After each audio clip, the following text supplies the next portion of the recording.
الحمد لله نحمده ونستعينه ونستغفره ونؤمن به ونتوكل عليه ونعوذ بالله من شرور أنفسنا ومن سيئات أعمالنا من يهده الله فلا مضل له ومن يضلل فلا هادي له ونشهد أن لا إله إلا الله وحده لا شريك له ونشهد أن سيدنا وسندنا ومولانا محمدًا عبده ورسوله أما بعد فأعوذ بالله من الشيطان الرجيم بسم الله الرحمن الرحيم وسارعوا إلى مغفرة من ربكم وجنة عرضها السماوات والأرض أعدت للمتقين الذين ينفقون في السراء والضراء والكاظمين الغيظ والعافين عن الناس والله يحب المحسنين والذين إذا فعلوا فاحشة أو ظلموا أنفسهم ذكروا الله فاستغفروا لذنوبهم ومن يغفر الذنوب إلا الله ولم يصروا على ما فعلوا وهم يعلمون صدق الله مولانا العظيم قابل صد احترام حضرات علماء کرام عزیز طلبا সর্বস্তরের সম্মানিত মুসল্লিয়ানে আযম আল্লাহ জাল্লা শানুহু ওয়া আম্মা নওয়ালুহু আমাদেরকে তার মহান ঘরে উপস্থিতি লেখাবার তৌফিক দান করেছেন। নামাজান্তে সময়ের সবচেয়ে গুরুত্বপূর্ণ আদেশ বিধান ফরজ এশার নামাজ শেষ করবার পর মহান মাওলায়ে পাকের কালামে পাক সম্বলিত এবং মাওলায়ে পাকের কোরআনের নাজিলকৃত কোরআনের আলোচনার বাগানে অংশগ্রহণ করবার জন্য তৌফিক দান করেছেন, ঢুকবার তৌফিক দান করেছেন, মুতামাত্তি হওয়ার মুস্তাফিদ হওয়ার তৌফিক দান করেছেন।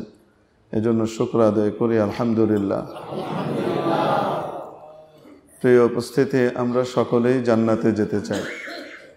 কেউ চায় না আমি আপনি জাহান্নামে যাব। আওয়াজ পরিষ্কার হয়? আপনারা শুনতে পাচ্ছেন? কম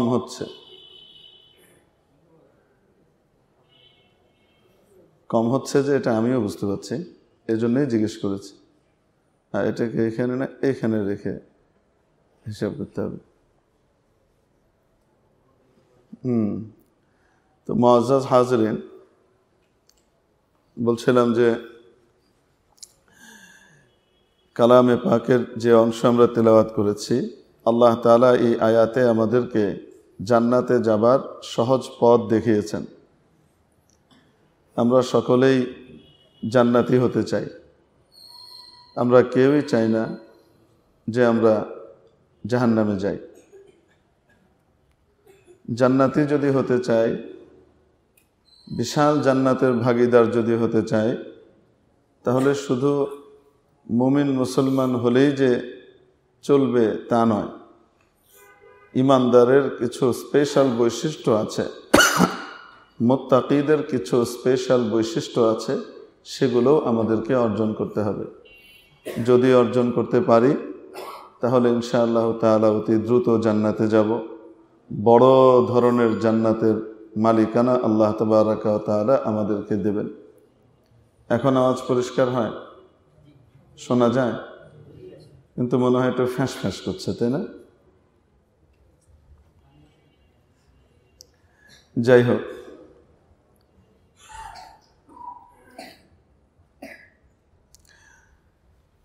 তো আল্লাহ তাআলা ইরশাদ করেন সারিউ ইলা মাগফিরাতিম মির রাব্বিকুম। একটু আওয়াজ ফেঁস ফেঁস করছে, আওয়াজ মনে হয়। সারিউ ইলা মাগফিরাতিম মির রাব্বিকুম ওয়া জান্নাতিন, তোমরা তোমাদের রবের কাছে ধাবিত হও তার দিকে এবং ক্ষমা চাও। তোমাদের রবের ক্ষমার দিকে, জান্নাতের দিকে ধাবিত হও, দৌড় লাগাও। কি অর্থ? অর্থ হলো যে তোমাদের রবের কাছে মাফ চাইতে থাকো। তোমাদের রবের কাছে যখন তোমরা বেশি বেশি মাফ চাইবে, রব তোমাদেরকে জান্নাত দান করবেন। ক্ষমার দিকে, জান্নাতের দিকে দৌড়াও, ধাবিত হও, পরস্পরে প্রতিযোগিতা করো। বাবে মুফাআলার ভিতরে মুশারাকাতের মানা থাকে। উভয়ের ভিতরে, শুধু একজনের মধ্যে এই দৌড় চলে না, একাধিক লোকের ভিতরে দৌড় চলে। সারিউ, দৌড় লাগাও, ইলা মাগফিরাতিম মির রাব্বিকুম, তোমাদের রবের পক্ষ থেকে যে ক্ষমার ঘোষণা আছে সেদিকে, ওয়া জান্নাতিন, জান্নাতের দিকে। আরদুহা কাআরদিস সামা, আরদুহাস সামাওয়াতু ওয়াল আরদু। অন্য আয়াতে আছে আরদুহা কাআরদিস সামা, এখানে এসেছে সোজাসুজি আরদুহাস সামাওয়াতু ওয়াল আরদ উইদ্দাত লিল মুত্তাকিন। আমাদের মধ্যে মনে আসতে পারে সবার শেষে এসেছি এই উম্মত, জান্নাতে তো সব উম্মত যেতে থাকবে। যেতে যেতে যেতে যেতে আমরা গিয়ে জান্নাতে জায়গা পাই কি পাই না? সবার শেষে গিয়ে ঢুকে পরে জায়গা পাই কি পাই না, এরকম একটা তাসাউর, কল্পনা আমাদের মধ্যে আসতে পারে কি পারে না? তো আল্লাহ তাআলা উত্তর দিচ্ছেন, আমার জান্নাত সম্পর্কে তোমাদের কি ধারণা আছে? তোমাদের তো ধারণাই নাই আমার জান্নাত কেমন। আমার জান্নাতের প্রস্থটা তোমাদেরকে বলি, শুধু দৈর্ঘ্যের কথা আর বলবো না, কারণ ওটা কোনো হিসাব নিকাশ দিয়ে, কোনো তুলনা দিয়ে বুঝবার বা বোঝাবার ক্ষমতা কারোই নাই, তোমরা বুঝবে না। শুধু প্রস্থটা শোনো। তোমাদের দৃষ্টিতে সবচেয়ে দূরবর্তী জিনিস কি? সবচেয়ে দূরবর্তী জায়গা হলো আকাশ। আকাশটা কত দূরে? আমাদের যে রুটি আমরা দেখতে পাই সকালবেলায়, আবার হাঁসের ডিমের কুসুম দেখতে পাই বিকালবেলায়, সূর্যি মামা, এনাকে কেন মামা বলে আমি জানি না, যে কারণেই হোক মামা বলে তাকে। তো সূর্য সাহেবের দূরত্ব আমাদের কাছ থেকে বেশি না, মাত্র 9,30,00,000 মাইল। উনি ওনার গ্রহ উপগ্রহগুলোকে নিয়ে একটা বলয় তৈরি করে আছেন। উনি বলছি মজা করে, এই সূর্যটা আসলে আমরা আকাশে যে লক্ষ কোটি নক্ষত্র আর তারা ঝিলমিল করতে দেখি না, এইরকমই একটা স্টার, একটা তারা। তো গোটা আকাশব্যাপী, আচ্ছা এই সূর্যটা আমাদের চেয়ে কতটুকু বড়? বেশি বড় না, 13 লক্ষ গুণ বড় এই পৃথিবী থেকে, বিজ্ঞানীরা বলছেন। তাহলে এরকম কয় লক্ষ কোটি তারা আকাশে ঘুরছে, আমরা দেখতে পাচ্ছি না? একটার থেকে একটার দূরত্ব কত, সুবহানাল্লাহ। এই সব কিছু প্রথম আসমানের নিচে। তাহলে প্রথম আসমানটা কত উপরে? আমরা যেটা দেখি নীল আকাশ, এটা বলা হয় যে আমাদের দৃষ্টির শেষ সীমা। এটা আসলে নীল আকাশ না, নীল না। আমরা দেখতে দেখতে একটা পর্যায়ে গিয়ে যেখানে আমাদের দৃষ্টি শেষ হয়, সেই জায়গাটাকে আমরা এই আকৃতিতে দেখি। আর মহাশূন্যের কালার, মহাশূন্যের রং কি? কালো, ডার্ক, অন্ধকার। এখন ঠিক আছে? আচ্ছা, আমি জানি না, আপনারা বলতে পারবেন। আমার কাছে তখন মনে হচ্ছিল আমি শুনতে পাচ্ছি না, তো অন্যরা কি শুনবে, এই জন্য জিজ্ঞেস করেছিলাম। আপনারা কি বলেন? এখন পরিষ্কার, সাফ শোনা যায়? আচ্ছা, আলহামদুলিল্লাহ। আল্লাহ আল্লাহ আল্লাহ। যাই হোক, তো আসলে সাউন্ড সিস্টেম স্টেবল রাখা বড় মুশকিল, ঠিক রাখা খুব কঠিন। এক এক সময় এক এক রকমের স্বর আমাদের বের হয়। প্রথম দিকে আমরা ফার্স্ট গিয়ারে চলি, আলোচনা চলতে চলতে একটা পর্যায়ে আমরা টপ গিয়ারে যাই। যখন টপ গিয়ারে যাই তখন মুখের স্বর আর আওয়াজ আর প্রথমটা একরকম হয় নাকি? দুই রকম হয়। তো আওয়াজ ঠিক রাখতে হলে সেটা আবার একজন ভালো কি লাগে, টেকনিশিয়ান লাগে, জেনে এটাকে কি করবেন, সময় মতো কমাবেন, সময় মতো বাড়াবেন। আবার এক এক ইমাম বা এক এক আলোচকের আলোচনার গলার স্বর এক এক রকমের। তো হারামাইন শরীফাইনে তো সারাক্ষণ একাধিক ইঞ্জিনিয়ার বসে থাকেন সাউন্ড সিস্টেম নিয়ে, একটা সেট দেওয়া আছে। তার ভিতরে আবার জানা আছে মাহের আল মুআইকিলের সুর ওনার জন্য এইটা, বান্দার বালিলা যখন পড়বেন তখন সাঁই করে উপরে উঠবেন নামবেন, অতএব ওনার জন্য সুর আওয়াজ আরেক রকম রাখতে হবে। এক একজনের নামে আলাদা আলাদা সেট ঠিক করা আছে এবং সেই সেট কি করা হয়, এখন শেখ সুদাইস পড়াবেন তো তাহলে ওনার সেট দেওয়া হবে, এখন শেখ সুরাইম পড়াবেন তো ওখানকার ওই সেট দেওয়া হবে। আমাদের পক্ষে কি এটা সম্ভব? এটা তো সম্ভব না। আমাদেরকে একটা ইঞ্জিনিয়ারিংলি একটা কি করা লাগে, সেট দিয়ে ঠিকঠাক করে মোটামুটি চলা লাগে, মাঝামাঝি একটা অবস্থায় থাকা লাগে, না যেন কানে বেশি বাড়ি খায় আবার শোনাও যায় না, এরমও যেন না হয়, মাঝামাঝি একটা আওয়াজ যেন আসে, সাউন্ডটাও যেন ক্লিয়ার আসে, আবার শুনতে যেন একটু গুম গুম ভাবটাও যেন থাকে। মুসল্লিদের কত রকমের যে রিকোয়ারমেন্ট আছে এগুলো শেষ করার কোনো কিনাই উপায় নাই, এক একজনের এক এক রকমের ইয়ে থাকে। এই জন্য এই সেট ঠিক করতে অনেক সেট দিতে অনেক কি লাগে, হিমশিম খাওয়া লাগে। তো মোটামুটি এখন চলে নাকি না? এখন চলে, ক্লিয়ার আছে, কথা পরিষ্কার বোঝা যায়? আলহামদুলিল্লাহ। আল্লাহ আল্লাহ আল্লাহ। আবার একটা বিষয় হলো, যখন নাকি মানুষ বক্তব্য দেয় তখন একেবারে ক্লিয়ার আওয়াজ দরকার হয়। আবার যখন মানুষ তিলাওয়াত করে সেই তিলাওয়াতের ভিতরে আবার একটু কি লাগে, ওই ইকো টিকো কি আছে, একটু গুম গুম ভাব হয়, ওইটা ভাল লাগে।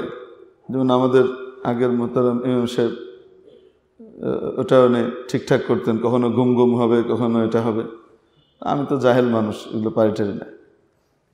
তো যাই হোক, আবার গুম গুম করতে গিয়ে ধক ধক করে যদি কানের ভিতরে বাড়ি খায় তাহলেও আবার কি লাগবে। মুরব্বী যারা আছেন, যাদের শ্রবণ শক্তির ভিতরে একটু দুর্বলতা এসেছে, তাদের কাছে আবার এটা বিষের মতো মনে হবে। এজন্য মিহি একটা আওয়াজ বের করা, আবার এটার ভিতরে রিয়েল যে আওয়াজটা ইমাম সাহেব তেলাওয়াত করছেন সেই রিয়েলিটিটা বজায় রাখা, ওটার ভিতরে আবার মাঞ্জা টাঞ্জা না লাগানো, এটাও একটা গুরুত্বপূর্ণ বিষয়। আল্লাহ পাক আমাদেরকে সুন্দর এবং ভালো জিনিস দান করেন, আমিন। যে কোনো অবস্থায় মাশওয়ারা এবং ঐক্য এই দুটোকে ধরে রাখবার তৌফিক দান করেন। যে কোনো বিষয় মাশওয়ারার সাপেক্ষে হলে উম্মার ভিতরে ঐক্য থাকে, পরস্পরের ভিতরে মিল মহব্বত ভালোবাসা থাকে। মাশওয়ারার ঘাটতি হলে অনেক সময় কি হয়ে যায়, অমিল তৈরি হয়, মনোমালিন্য তৈরি হয়, কষ্ট তৈরি হয়, দূরত্ব তৈরি হয়। আল্লাহ পাক হার হালতে আমাদেরকে যে কোনো কাজ সুন্দরভাবে এবং মাশওয়ারার সাপেক্ষে করবার তৌফিক দান করেন, আমিন। প্রিয় উপস্থিতি, তো আল্লাহ পাক এই আয়াতে কারিমায় আমাদেরকে জবাব দিয়ে দিচ্ছেন যে দেখো, তোমাদের কি ধারণা আছে আমার জান্নাতটা এটা কতটুকু বড়, যে জান্নাত তোমাদেরকে দিব, আরদুহাস সামাওয়াতু ওয়াল আরদ, এর প্রশস্ততা হলো জমিন থেকে আকাশ পর্যন্ত। আকাশ পর্যন্ত বলেন নাই, বলেছেন সামাওয়াত, আকাশ সমূহ পর্যন্ত। আকাশ কি একটা? যে আল্লাহ আল্লাহ আল্লাহ আল্লাহ আল্লাহ। একটা মুরগির ডিম দেখতে কতটুকু? এতটুকু না? এটার তুলনায় আকাশটা কত বড়, বা একটা কমলা লেবু, এটার তুলনায় আমাদের আকাশটা কত বড় কল্পনা করা যায়? এই প্রথম আসমানটা দ্বিতীয় আসমানের কাছে ওরকম একটা কমলা লেবু আর হাঁসের ডিমের মতো। তৃতীয় আসমানটা আবার তার তুলনায় দ্বিতীয় আসমানটা এরকম একটা ডিমের মতো। তৃতীয় আসমানটা আবার চতুর্থ আসমানের তুলনায় এরকম একটা ডিমের মতো। এবার আপনি কল্পনা করতে থাকেন এইভাবে কত বড় এক একটা আকাশ। আর দুহাস সামাওয়াতু ওয়াল আরদ, আমি যে জান্নাত দেব সেই জান্নাতের প্রস্থ হলো জমিন থেকে আসমান সমূহ পর্যন্ত। কোনো জিনিসের দৈর্ঘ্য তার প্রস্থের চেয়ে অনেক বেশি হয়, আমরা সকলেই জানি। তো প্রস্থটা দিয়ে বলে দিলেন, দৈর্ঘ্যটা তো কল্পনা করে শেষ করতে পারবে না, কোনো কিছু দিয়ে বোঝানো যাবে না। তো এবার ধরে নাও যে দৈর্ঘ্যটা কত বড় হতে পারে, কল্পনা করে নাও, কল্পনাতেও ধরতে পারবে না। এটা তো হলো 8 ক্যাটাগরির জান্নাতের ভিতরে ছোট ক্যাটাগরি যেটা, আর যেটা তার চেয়ে উপরের ক্যাটাগরির জান্নাত সেটা জমিন থেকে দ্বিতীয় আসমান পর্যন্ত প্রস্থ। তৃতীয় ক্যাটাগরির জান্নাত সেটা জমিন থেকে তৃতীয় আসমান পর্যন্ত যে প্রস্থ, দূরত্ব, অতটুকু হলো তার প্রস্থ। চতুর্থ ক্যাটাগরির জান্নাত যেটা উপরে, যেটা আরো উপরে, সেটা এখান থেকে চতুর্থ আসমান পর্যন্ত যতটুকু দূরত্ব অতটুকু। সামাওয়াতের ব্যাখ্যা এদিক দিয়ে আসবে। এইভাবে সপ্তম স্তরের উপরের যে জান্নাতটা, গ্রেডের জান্নাত, সেটা জমিন থেকে সপ্তম আসমান পর্যন্ত দূরত্ব যতটুকু, এটা হলো তার প্রস্থ। তো এবার দৈর্ঘ্যটা বুঝে নাও কত বড়। সুবহানাল্লাহ, বাড়িতে রেখে আসছে সব। কেউ বাড়িতে রেখে আসছে, কেউ মাদ্রাসায় ক্লাসরুমে রেখে আসছে। হুজুর সুবহানাল্লাহ বলতে না বললে আর বলবো না। তো হলো এক এক সুবহানাল্লাহতে একটা করে জান্নাতে গাছ লাগতে থাকে। যাই হোক, হুজুর জান্নাতুল ফেরদাউস সবচেয়ে উপরের জান্নাত যেটা, সেটার তো চওড়াটাও কোনো অনুমান দিয়ে, কোনো তুলনা দিয়ে বোঝানোর নাই। ওটা এত বড়, আলাল জান্নাহ ওয়া আওসাতুহা, ওটা সবচেয়ে সেরা, সবচেয়ে উঁচু মানের জান্নাত। তো ওইটার প্রস্থটাও কতটুকু সেটা কল্পনা করার ভিতরে আসবে না, সেটাও বোঝানোর কিছু নাই। তো দৈর্ঘ্যের কথা তো বাদ। এত বড় জান্নাত আল্লাহ দান করবেন কাকে? উইদ্দাত লিল মুত্তাকিন। আল্লাহ বলেন এই জান্নাতকে তৈরি করা হয়েছে মুত্তাকিনের জন্য, তাকওয়াওয়ালাদের জন্য। ইমানদার হলে, মুসলমান হলে জান্নাত তো পাবেই, কিন্তু তাকওয়াওয়ালা যদি হয় তাহলে তার জান্নাত এইরকম হবে। আল্লাহু আকবার। এখন বলেন, সবার শেষে গেলেও জান্নাত পাওয়া যাবে কি যাবে না? আল্লাহর কাছে জায়গার কোনো অভাব আছে? আল্লাহর কাছে জায়গার কোনো অভাব নাই। কিরে কয় না কয়, জায়গা টান পড়লে নতুন জায়গা তৈরির ক্ষমতা আল্লাহর আছে না নাই? আল্লাহ তো সে মহান সত্তা। তো যাই হোক, এই বিশাল জান্নাত আল্লাহ দান করবেন। আল্লাহ বলছেন তৈরি করা হয়েছে, প্রস্তুত করা হয়েছে, আমি সাজিয়েছি, আমি তৈরি করেছি, আমি রেডি করেছি। কাদের জন্য জানো? আমার ওই বান্দা বান্দীদের জন্য যারা তাকওয়াওয়ালা, যারা মুত্তাকি। আল্লাযীনা ইউনফিকুনা ফিস সাররা, আল্লাহ তাআলা এই তাকওয়াওয়ালা কারা এটা বোঝাচ্ছেন। যে দেখো, নামাজ, রোজা, হজ, যাকাত এগুলা তো করতেই হবে। এগুলা করলে সে মুসলমান হলো, ইমানের পথে আসলো। এটা মৌলিক কাজ, এটা তো করতেই হবে। কিন্তু তাকওয়াওয়ালা হতে হলে এগুলার পাশাপাশি আরো 4টা গুণ অর্জন করতে হবে। কয়টা গুণ? আরো 4টা গুণ অর্জন করতে হবে। এই 4টা গুণ অর্জন করতে পারলে তাহলে মুত্তাকি হওয়া যাবে, এবং তাদের জন্য এই বিশাল জান্নাতের ঘোষণা, এই বিশাল ক্ষমা এবং মাফের ঘোষণা। তো এই 4টা গুণ অর্জন করতে আমরা রাজি আছি ইনশাআল্লাহ। নাম্বার 1, এটা পরে বলি, 2 নম্বরটা আগে বলি। ওয়াল কাযিমিনাল গায়য, যারা গোস্বাকে নিয়ন্ত্রণ করে, রাগকে নিয়ন্ত্রণ করে, রাগকে গিলে ফেলে, গোস্বাকে গিলে ফেলে।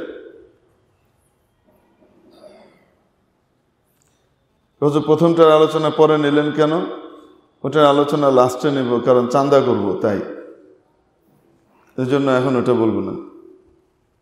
যারা রাগকে গিলে ফেলে, গোস্বাকে গিলে ফেলে, আল্লাহ তাবারাকা ওয়া তাআলা তাদেরকে মুত্তাকির কাতারে শামিল করবেন আর ওই জান্নাত দান করবেন। অনেক সময় আমরা মনে করি যে ব্যক্তি জবাব দেয় না, উত্তর দেয় না, গোস্বা হয়েছে, রাগ হয়েছে, কিন্তু উত্তর দিচ্ছে না, এ মনে হয় ভীরু, কাপুরুষ, দুর্বল, অথবা তার কোনো দুর্বলতা আছে তাই সে উত্তর দিচ্ছে না। তা নয়, বরং আল্লাহ এবং রসুলের দৃষ্টিতে ওই ব্যক্তি সত্যিকারের শক্তিশালী পালোয়ান, যেই ব্যক্তি সত্যিকার অর্থে রাগ আসার পরে সেটাকে গিলে ফেলতে পারে, হজম করতে পারে।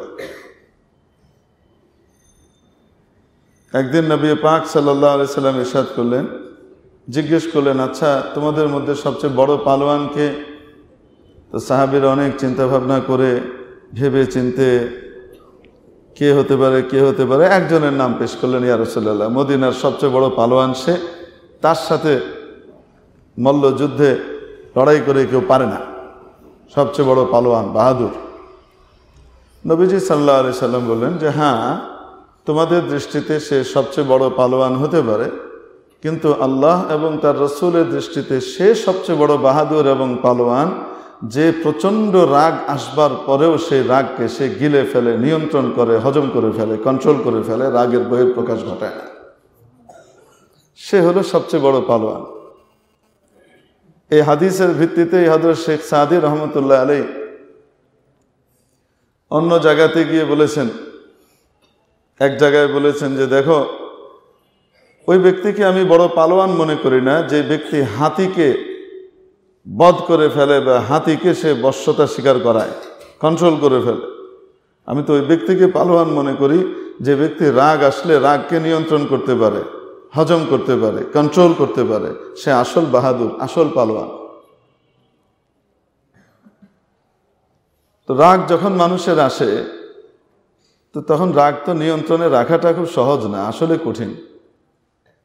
এখন বয়স 40 পার হয়ে 50-এর কাছাকাছি চলে গেছে। মানুষ বলতো আগে, হুজুরের অনেক রাগ, 40-এ গেলে ঠিক হয়ে যাবে। এখন দেখতেছি কুত্তার লেজের মতো এমন বাঁকা, 40 পার হয়ে 50-এর কাছে চলে যাচ্ছে, তাও দেখি রাগ কি করতে পারি না, হজম করতে পারি না, ফুঁত করে উঠে। তবে হ্যাঁ, আগের চেয়ে অনেক ঠান্ডা হয়েছে, এটা বোঝা যায়।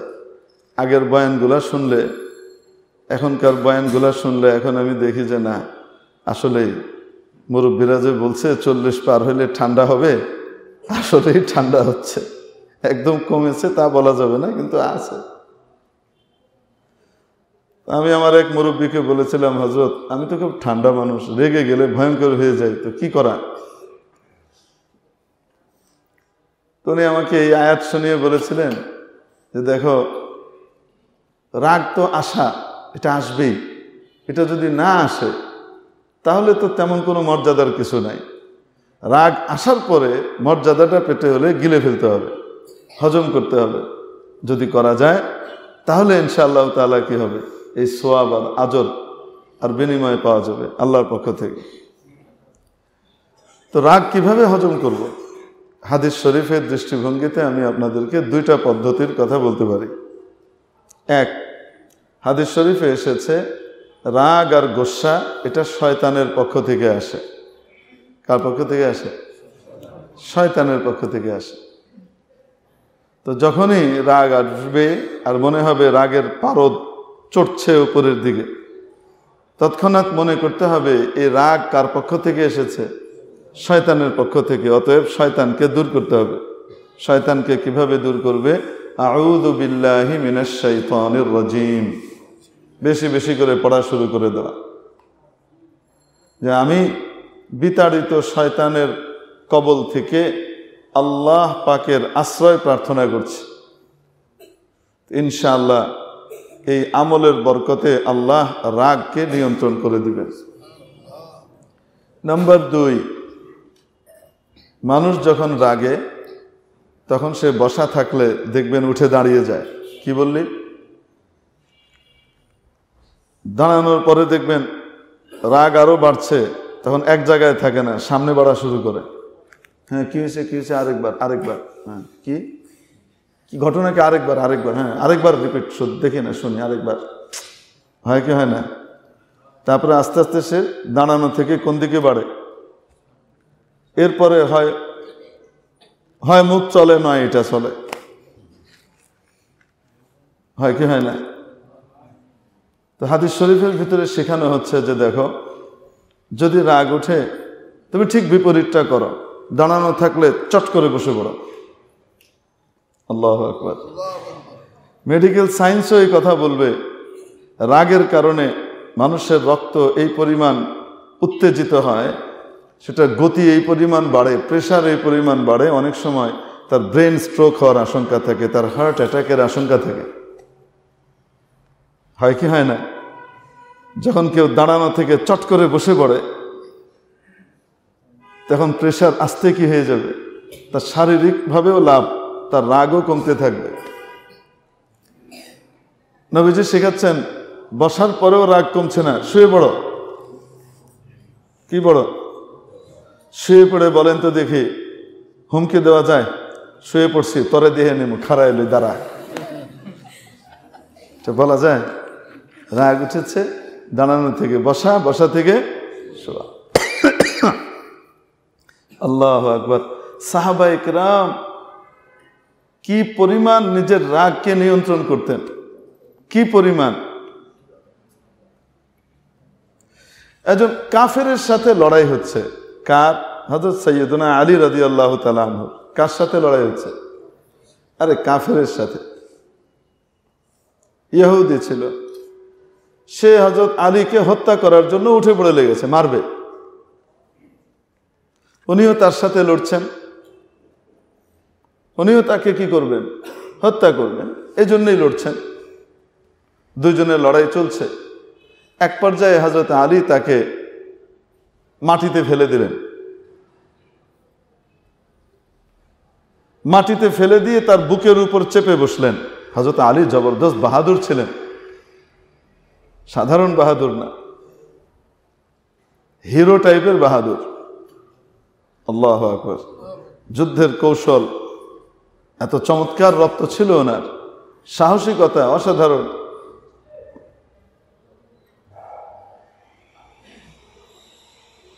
যাই হোক, বদরের যুদ্ধের ঘটনা আছে, সেটা আর এখন বলবো না। তো হযরত আলীর সাথে তার লড়াই চলছে। হযরত আলী তাকে ফেলে দিলেন, ফেলে তার বুকের উপরে চেপে বসেছেন। এখন গলাটা কাটবেন, ফাইনাল করবেন আর কি। স্ট্রাইকার এবার ফাইনাল টাচ দিবে, গোলটা হবে।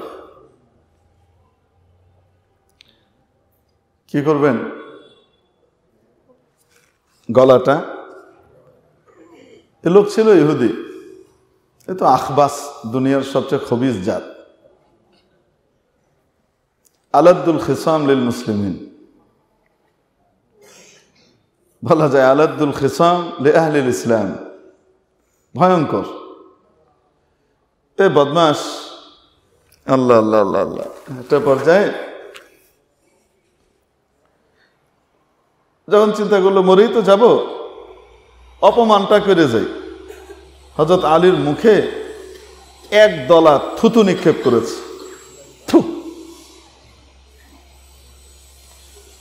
আপনি আমি একটু হযরত আলীর জায়গায় যাই, একটু কল্পনা করেন এই সিচুয়েশনটা, যে এতক্ষণ আমাকে মারতে চেয়েছে, আমি তাকে হত্যা করার মতো পরিপূর্ণ কর্তৃত্ব হাতে পেয়েছি, এখন গলাটা কাটবো এবং এই কাটলে সওয়াব হবে।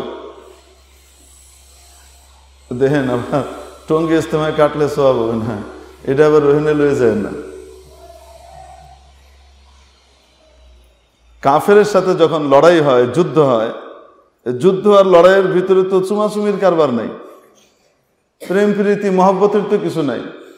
ওই জায়গাতে তো দাপটের সাথেই যেতে হয়। নবীজি ঠিক ওইভাবেই বলেছেন, আনা নবিয়ুল মালহামা, আমি যুদ্ধবাজ নবী। কি মনে করো, প্রয়োজন যখন দেখা দিবে তখন ডান্ডা লাগাইতে এক মুহূর্ত কি করব না, দেরি করব না, এত কড়া। তো এখন হযরত আলী তো হত্যা করার জন্যই বসেছেন, তাকে মারবেন। ঠিক ওই সময় সে মুখের মধ্যে এক দলা কি মেরেছে, থুথু। থুতু মারার সাথে সাথে হযরত আলী তার বুক থেকে উঠে অস্ত্রটাকে করে ফেলেছেন, তলোয়ারটা তার খাপের ভিতরে ঢুকিয়ে ফেলেছেন সাথে সাথে। ইহুদি তো জীবনের মায়া ছেড়েই দিয়েছিল। সে লাফ দিয়ে উঠে দাঁড়িয়েছে, উঠে দাঁড়িয়ে ঝেড়ে টুড়ে বলছে, বুঝলাম না ছেড়ে দিলেন কেন? আপনি তো আমাকে সবচেয়ে জঘন্য পন্থায় এখন হত্যা করার কথা ছিল, শুধু আমার গলাটা কাটবেন তা তো না, খুঁচিয়ে খুঁচিয়ে আমাকে হত্যা করবেন, এটা করার কথা ছিল, ছেড়ে দিলেন কেন? উনি বললেন, দেখো, তোমার সাথে আমার ব্যক্তিগত কোনো শত্রুতা ছিল না, তোমার সাথে আমি এতক্ষণ লড়ছিলাম আমার আল্লাহকে খুশি করার জন্য। তোমার সাথে লড়াই হক আর বাতিলের লড়াই ছিল। আমি তোমার সাথে লড়ছিলাম আল্লাহর দ্বীনকে পৃথিবীতে বিজয়ী করবার জন্য। এটা ছিল আল্লাহর সন্তুষ্টি আমার সামনে ছিল। যখন তুমি আমার মুখের মধ্যে থুথু মেরেছ, তখন আমার ব্যক্তিগত রাগ আমার মাথার উপর চড়েছে, ব্যক্তিগত প্রতিশোধের স্পৃহা আমার জেগে উঠেছে। এখন যদি আমি প্রতিশোধ নেই তো সেটা আল্লাহর জন্য হবে না, আমার নফসের অনুসরণে হবে। তাই আমি আমার রাগকে গিলে ফেলেছি। উলাইকা আবাই ফাজিনি বিমিসলিহিম ইযা জামাআতনা ইয়া জারীরুল মাজামিউ। এনারা ছিলেন আমাদের বাপ দাদা, ইনাদের মতো হবার জন্য আমাদেরকে বলেছেন আল্লাহ তাবারক ওয়া তাআলা।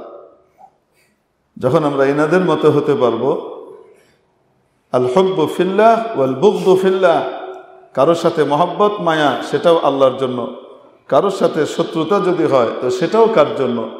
আল্লাহর জন্য। কিন্তু সেই শত্রুতার ক্ষেত্রেও নিজের নফসকে কন্ট্রোল করা, নিয়ন্ত্রণ করা, যেন এখানে ব্যক্তিগত প্রতিশোধ স্পৃহা সামনে চলে না আসে, বরং আল্লাহর দ্বীনই সামনে থাকে। যদি দ্বীন পরিপূর্ণ সামনে রেখে ওই রাগকে বহাল রাখা যায় তাহলে সামনে আগাতে হবে। আর যদি আল্লাহর দ্বীনকে সামনে রেখেই ওই রাগকে বহাল না রাখা যায়, বরং এটার সাথে অন্য কিছু ঢুকে যায়, তখন সাথে সাথে রাগকে কন্ট্রোল করে ফেলা, এটা ব্যক্তিগত বিষয় চলে আসে। হযরত আলী কাররামাল্লাহু ওয়াজহু এই জবরদস্ত আমল কেন? ওনারা বিশ্বাস করতেন, আজকে আমি বেটার কাছে হেরে যাচ্ছি, আমার মুখে থুতু মেরেছে, কিয়ামতের দিন এটার বিনিময়ে আল্লাহ আমাকে কেমন জান্নাত দেবে ও তো কল্পনাই করতে পারবে না। ফলাফল কি দাঁড়ালো? এই লোক মুসলমান হয়ে গেল। যে দিন, যে ইসলাম মানুষকে এতটা পাওয়ারফুল হওয়ার পরেও, কর্তৃত্ব পাবার পরেও, নিজের সবচেয়ে কঠিন শত্রুকে হাতে পাবার পরেও এইভাবে নিজেকে নিয়ন্ত্রণ করতে শেখায়, সেই দিন কখনো মিথ্যা হতে পারে না, সেই দিন হক দিন। তৃতীয় বৈশিষ্ট্য, আল্লাহ তাবারাকা ওয়া তাআলা বলেন, ওয়াল আফিনা আনিন নাস, মানুষজনকে যে মাফ করে দেয়, একজনকে মাফ করে দেয় তা বলে নেই, সবাইকে কি করে দেয়? যে ব্যক্তি মাফ করে দেয়, যারা মাফ করে দেয় আল্লাহ তাবারাকা ওয়া তাআলা তাদেরকে পছন্দ করেন। কেউ গালি দিয়েছে, কেউ জুলুম করেছে, কেউ জমি কেড়ে নিয়ে গেছে, কেউ আমার চাকরিটা খেয়ে দিয়েছে, আমার উপার্জনের একটাই মাধ্যম, এই চাকরিটাকে খেয়ে ফেলেছে, আমার প্রমোশন হওয়ার কথা ছিল, সে জুলুম করে আমার ডিমোশন দিয়েছে, আমার প্রমোশন আটকে রেখেছে। হয় না মনে হয় পৃথিবীতে এরকম? জি, আমার উপর জুলুম করেছে, নির্যাতন করেছে, আল্লাহ পাক বলেন মাফ করে দাও, তাহলে ওই মুত্তাকির কাতারে যাবা, জান্নাত পেয়ে যাবা, ওই জান্নাতটা পাবা। এটা হলো নগদ জিনিস। আল্লাহ পাক তো অদ্ভুত কথা বলেন, শুধু মাফ করে দাও তা না, আর একটু সামনে বাড়ো। মাফের কথা যখন শুনি আমরা, মাফ করে দিলে কি লাভ? আল্লাহ পাকও কি করে দিবেন তাকে? যে ব্যক্তি, হযরত সৈয়দ আরশাদ রশিদি সাহেব দামাত বারকাতুহুম বলছিলেন যে ব্যক্তি সবাইকে মাফ করে দেয়, সে ব্যক্তিকে কিয়ামতের দিন আল্লাহ পাক মাফ করে দেন। এটার বরকত হলো এই। এবং আল্লাহ তাকে মাফ করতে পছন্দ করেন। আল্লাহ তাকে মাফ করাটা নিজের দায়বদ্ধতার ভিতরে নিয়ে নেন। সে আমার চেয়ে বড় সখী আর দানশীল হইতে চায়। আরে তুই কি দানশীল? তোর চেয়ে বড় দানশীল আমি, দেখ তো সব কিছু আমি মাফ করে দিলাম। তো কিয়ামতের দিন আল্লাহ পাক তাকে মাফ করে দিবেন। উনি বয়ানের ভিতরে বলছিলেন যে দেখেন, মাফ করে দেওয়ার সব কথা বলার পরেও দেখা যাবে রাতে তো তৈরি হয়েছে মাফ করতে, সকালবেলায় উঠে বলতেছে না ছেড়ে দেওয়া যায় না, বদলা নিতে হবে, আবার নিব, বদলা নিবই। এরকম রাগী মানুষ আছে না নাই দুনিয়াতে? আছে, বদলা নিবই। তো আল্লাহ তাআলা এখানে একটা নীতি শিখিয়েছেন, বদলা যদি নিতেই হয়, ওয়া ইন আকাবতুম ফাআকিবু বিমিসলি মা উকিবতুম বিহি, তুমি যদি তার বদলা নিতে চাও, যে পরিমাণ সে তোমার ক্ষতি করেছে তুমিও তার অতটুকুই করবে, এর চেয়ে বেশি করবে না। যদি এর চেয়ে বেশি করো, সে একটা থাপ্পড় দিয়েছে আর তুমি কয়টা থাপ্পড় দিলা? 2টা থাপ্পড় দিলা, তাহলে আগে সে ছিল জালেম, তুমি ছিলা মজলুম, এখন তুমি হবা জালেম, সে হবে মজলুম। জালেমের সাথে আল্লাহর নুসরত সাহায্য থাকবে না। আল্লাহ পাকের সাহায্য পেতে হলে কি করতে হবে বলেন? মজলুম হওয়া যায়, কিন্তু কি করা যাবে না? জালেম হওয়া যাবে না। যেই পরিমাণ করেছে, আমার ক্ষতি করেছে, আমাকে কষ্ট দিয়েছে, আমার ঘরবাড়ি লুট করে নিয়ে গেছে, তার সাজাটা আমি অতটুকুই দিব, এর চেয়ে বেশি না।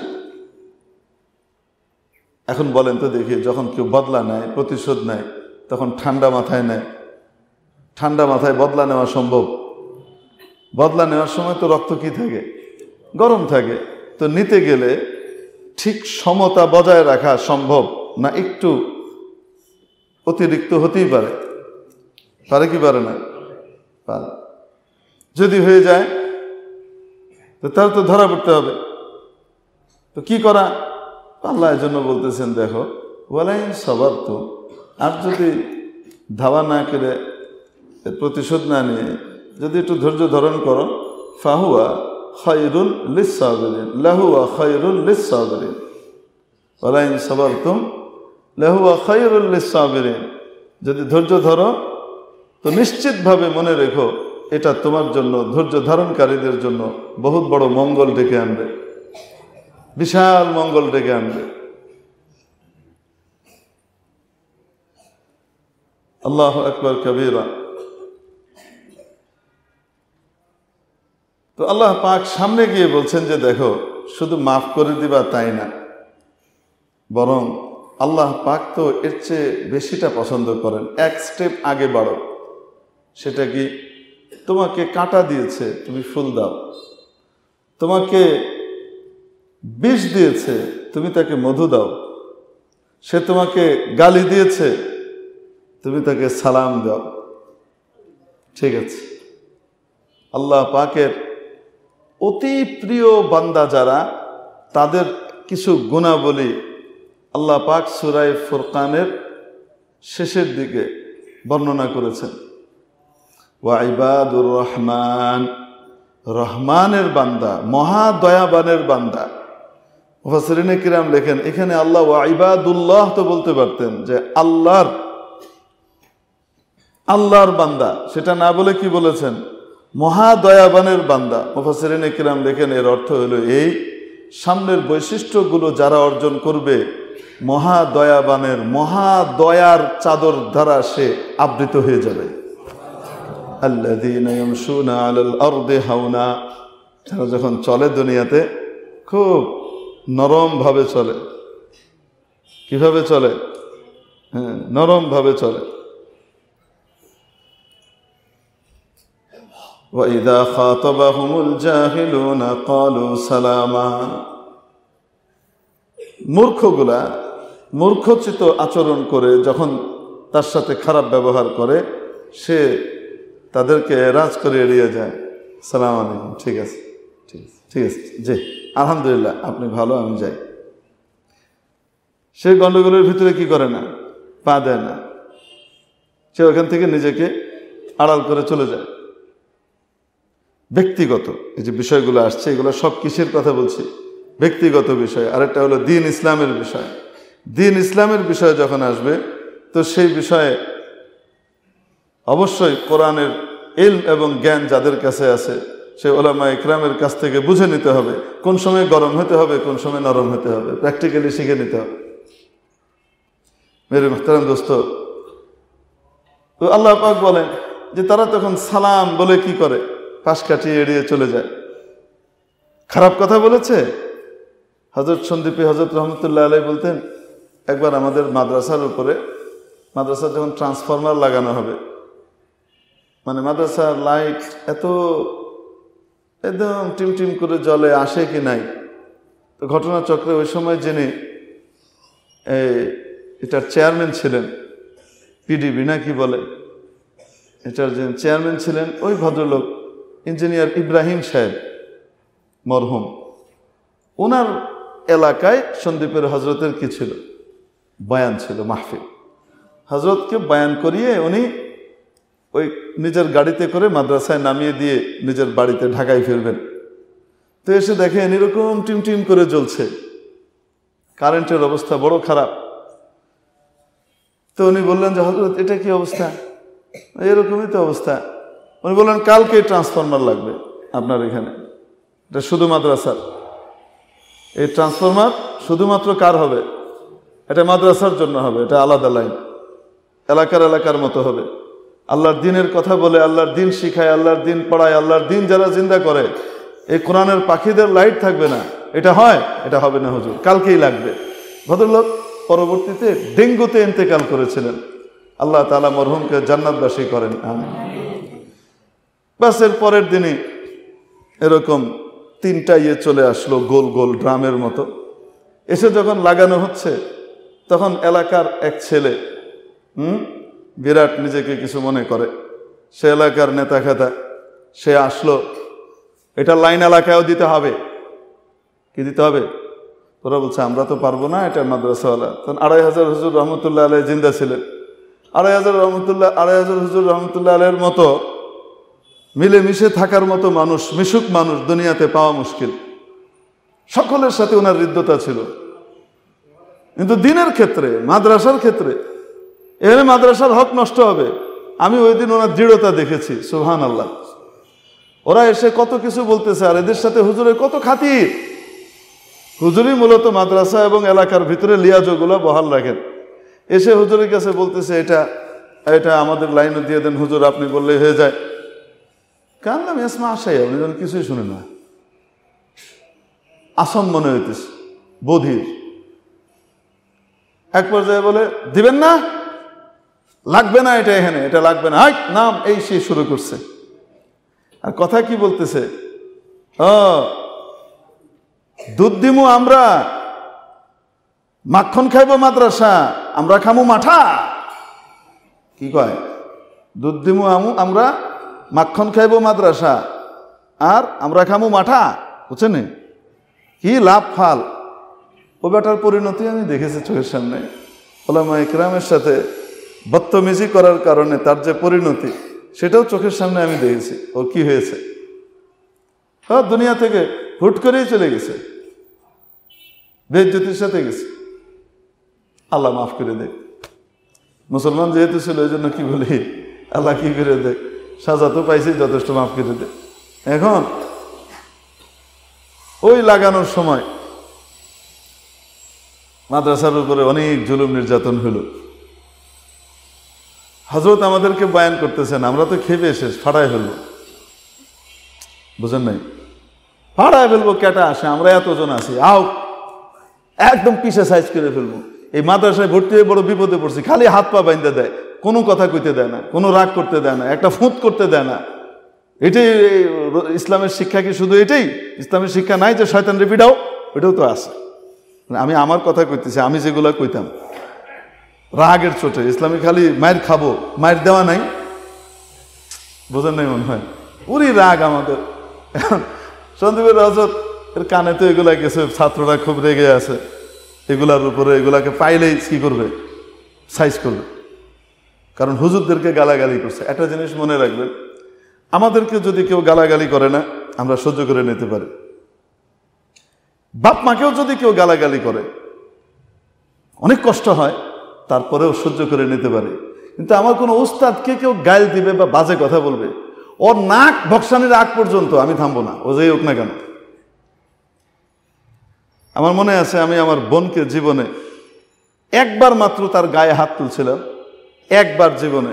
সেটা হলো, আমি সন্দীপের হযরত রহমতুল্লাহ আলাইহির একটা কথা বর্ণনা করছি, সেটাকে অবজ্ঞার সাথে বলছে, আরে দেখেছি কত হুজুর আছে। আমি বুঝি না যে আমি যে থাপ্পড় একটা লাগাই দিছি, ধাম করে এক থাপ্পড় লাগাইছে, জীবনে একটাই দিছে। ওই যে কান্নাকাটি শুরু হয়েছে তার 3 দিন, সে 3 দিনে তার কান্না থামে না, কারণ ভাইয়া আমার গায়ে হাত তুলছে। ওইটা যদি তুলে থাকি তো কিসের জন্য তুলছে? ওস্তাদের জন্য। আমাদের ভিতরে এটা হলো, আমাদের ওস্তাদদেরকে কেউ কিছু বলবে, ওর ব্যাপারে কোনো ছাড় নাই।